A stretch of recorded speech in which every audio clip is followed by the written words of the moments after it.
Okay kids, welcome back to the shop. Today we're working on a Reed DP35 drill press vise. As you can see, the movable jaw is broke where the lead screw attaches. I already machined away the broken piece. Now I'm going to go to Fusion, draw up something, and 3D print it. Alright, this is what I came up with. It's just a U that's going to go over the lead screw, and then it'll bolt to the movable chuck.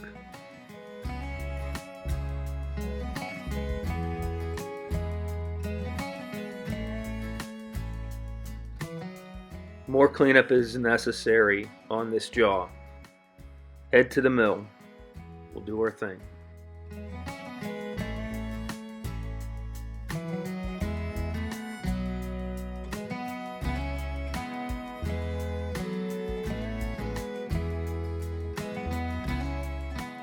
Next, I draw the part out on a piece of flat stock.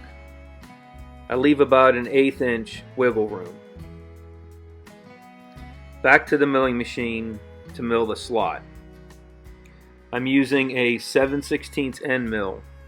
It is a little smaller than the slot. I will just file the slot to make it fit the lead screw. This is fitting really well. I'm happy with it. I'm going to have what I'm going to call wings to the left and to the right to attach it to the jaw. You'll see what I mean as I go along.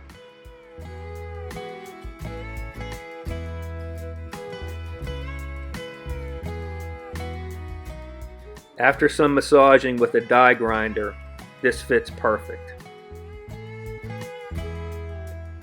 I use an angle grinder to cut the wings.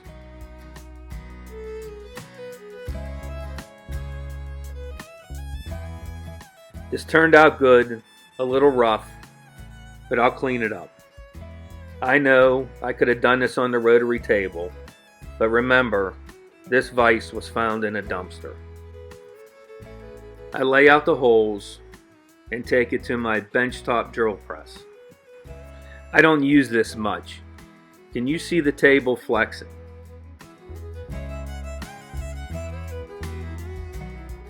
I use my transfer punch to transfer the holes from the part I made to the movable jaw.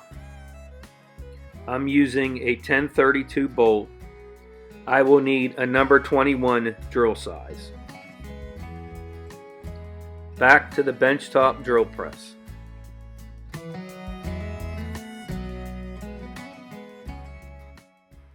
I use my tap guide to make sure the tap stays straight in the hole. We don't want to break anything now.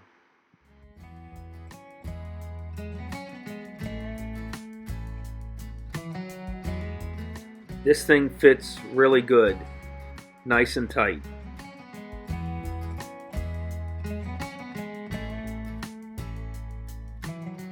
This thing is binding a little bit. I'm going to have to put some shims in it. I used some washers as shims. The vise moves freely now. It's working really well.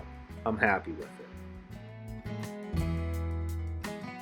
Another successful resurrection from the underground.